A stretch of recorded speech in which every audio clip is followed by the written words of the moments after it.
لو عندك ضغط دم مرتفع وعايز تتمرن وتشيل حديد، الفيديو ده ليك.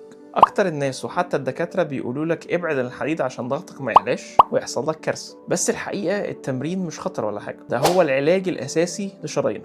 تشيل الحديد الصح المدروس بيساعد على افراز ماده اسمها النيتريك اوكسيد اللي بتساعد على توسيع الشرايين، وده اللي هيخلي قلبك يرتاح. النهارده هنطبق بروتوكول ACSM وجمعيه القلب الامريكيه او HAA من الكارديو وشيل الاوزان والتغذيه، تنزل ضغطك لارقام مثاليه وتتمرن وتحافظ على كده. نخش في الموضوع. ضغط الدم هو قوه انتفاع الدم جوه الشرايين، وبيبقى ليه رقمين، رقم وقت الانقباض ورقم وقت الانبساط. 95% من حالات الضغط بتبقى من النوع الاساسي اللي هو بيبقى سببه جينات وبيئه، و5% بيبقى نوع ثانوي وده اللي بيبقى بسبب امراض في الكلى او الغده او انقطاع النفس اثناء النوم. بس ليه بيسموه القاتل الصامت؟ لان جسمك للاسف بيتكيف على زياده الضغط ببطء، يعني مش هتحس باعراض زي الصداع او نزيف في المناخير او مشاكل في العين غير لما الموضوع يوصل لمرحله نوبه فرط الضغط، تلاقي عضو اتدمر سواء قلب، كليه او عين. عشان ما توصلش للمرحله دي القياس الدوري هو سلاحك، لازم يكون ضغطك دايما اقل من 120 على 80، ويبقى عندك جهاز الضغط في البيت وتقيس بشكل يومي. بس عارف ايه الاحسن؟ انك تحسن مرونه شرايينك بالكارديو. بروتوكول FITT او FIT من منظمه الصحه العالميه والACSM بيقول لك المشي السريع او السباحه او العجله من حوالي 30 ل 60 دقيقه 5 ل 7 مرات في الاسبوع. ولكن اهم حاجه لما تيجي تلعب اي تمرين كارديو ان انت تكون بتقدر تتكلم، ضربات قلبك ما تبقاش عاليه قوي، وتبقى شده التمرين متوسط. وبعد كده هنخش على بروتوكول الاوزان. تدريبات المقاومه في حاله مرضى الضغط العالي مش بس للشكل، دي هي اللي بتعمل صيانه للشرايين. حسب دوريه هايبرتنشن ازاي بقى تتمرن بامان؟ لازم تبقى اوزان قليله وتكرار عالي من حوالي 12 ل 15 عده في التمرين الواحد. واهم حاجه تجنب ما يسمى بالفالزالفا مانوفر او انك تكتم نفسك وانت بتشيل وزن تقيل.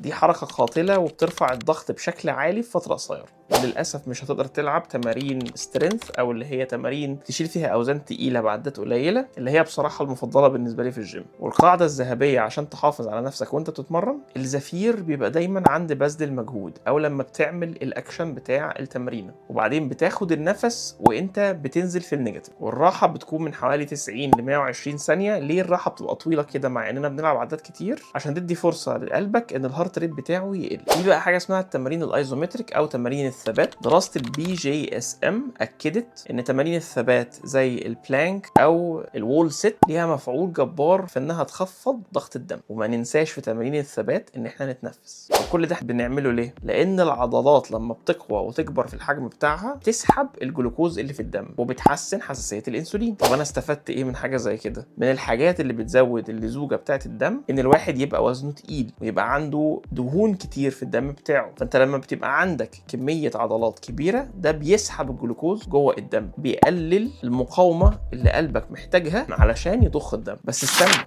لو تمرينك صح واكلك غلط يبقى ولا كانك بتعمل اي حاجه. انا هقول لك حالا هنعمل ايه في الاكل. قبل ما اكمل للدايت، لو دلوقتي انت اقتنعت ان انت تقدر تروح تتمرن وتشيل حديد في الجيم، اكتب لي في الكومنتس انا جاهز عشان اعرف انك مهتم بالجزء العملي. وكمان قول لي ايه اكتر حاجه مخوفاك من تمرينة الجيم عشان اغطيها الفيديو الجاي. وخليك معايا لحد الاخر، هحط لك تمرينه مبدئيه تقدر تبدا بيها من النهارده. الدايت هنعمل حاجه اسمها الداش دايت اللي اثبتت الابحاث انها بتنزل الضغط من 8 ل 14 درجه من غير ما تعمل اي حاجه. اول حاجه هنتكلم عن الصوديوم والبوتاسيوم. لازم تكون بتاكل اقل من 1500 مللي جرام في اليوم، يعني تقريبا قد نص معلقه ملح صغيره. ونزود البوتاسيوم اللي بيبقى موجود بكثره في الموز والبطاطس والسبانخ والافوكادو. طب انت بتزود البوتاسيوم ليه؟ علشان البوتاسيوم بيساعد الكلى انها تطرد الصوديوم الزياده بره الجسم. البنجر حاجه من الحاجات اللطيفه جدا اللي فيها حاجه اسمها نيتريت اللي بتتحول لنيتريك اوكسيد اللي بيساعد على الفازو دايلاتيشن بتاع الشرايين او توسيع الشرايين. التوت والفراوله فيهم حاجه اسمها انثوسيانين وده بيحسن وظائف الاوعيه الدمويه. التوم والشوكولاته الدارك 70% كاكاو بيحسنوا مرونه الشرايين بسبب مادتين، واحده اسمها الاليسين والفلافونويدز. 3 اكواب يوميا من الكركه دي بيشتغلوا زي دواء اسمه الكابتوبريل. طبعا لازم نقلل الكافيين، يشتغل عكس كل اللي احنا بنحاول نعمله، بيعمل حاجه اسمها فازو كونستريكشن يعني بيضيق الشرايين فبيعلي احتماليه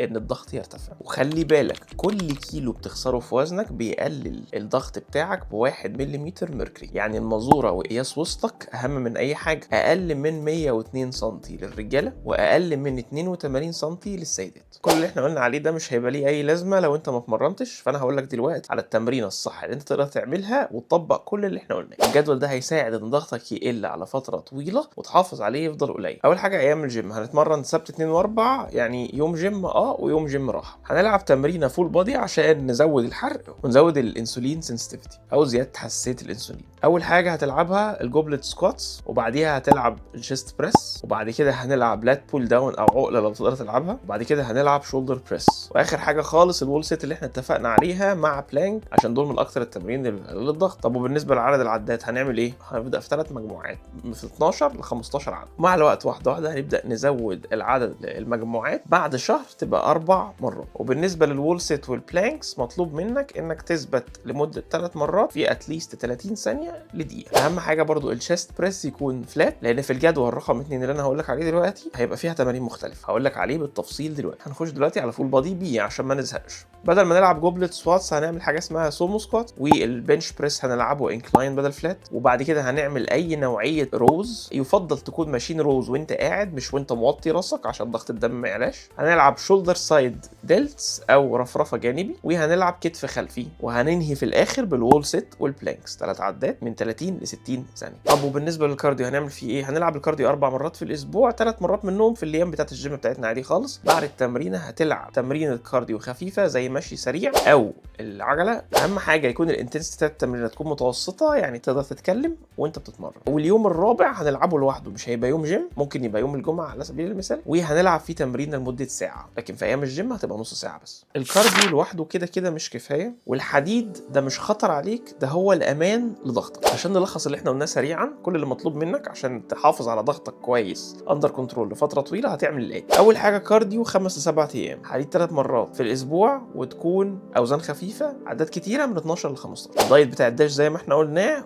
ناخد بالنا من مش من بس ان احنا نقلل الملح، لا كمان ان احنا نزود البوتاسيوم. البنجر والتوت والكركديه مره في اليوم هيساعدوك جامد جدا، بالاضافه طبعا لدواء الضغط بتاعك العادي. تحذير اخير، لو ضغطك اعلى من 180 على 110 بعد اذنك هتروح فورا للدكتور او هتروح لاقرب مستشفى تحط الضغط بتاعك اندر كنترول بالدواء فقط لا غير. في الحاله دي مش هيبقى فيه اي تمرين. الضغط كده كده مش نهايه حياتك الرياضيه ولا نهايه حياتك بشكل عام، ده مجرد مؤشر بيقول لك لازم تتمرن بذكاء شويه وتاخد بالك من شويه حاجات. الرياضه هي الدواء اللي ملوش اي اثار جانبيه. لو طبقت اللي قلناه النهارده واقع صحتك هيبقى احسن بكتير من توقعاتك المتشائمه. ولو مش هتبدا النهارده هتبدا امتى؟ اشترك في القناه عشان الفيديو الجاي انا ناوي اعمله يكون ديب دايف على التمارين اللي هتساعدك بشكل علمي، ونقارن كل تمرينه في الجيم ايه احسن حاجه بالنسبه لمرضى الضغط، ولو في تمرينه صعبه ازاي نقدر نعمل لها موديفيكيشن ان هي ما تتعبكش لو عندك ضغط. طبعا ده في حاله ان الفيديو ده كان فيه تفاعل والناس عجبته، فيا ريت لو الفيديو عجبك اعمل لايك. لو تحب اعمل حاجه زي كده يبقى اكتب لي في الكومنتس تمرينه الضغط يا دكتور، واي سؤال عندك بخصوص حالتك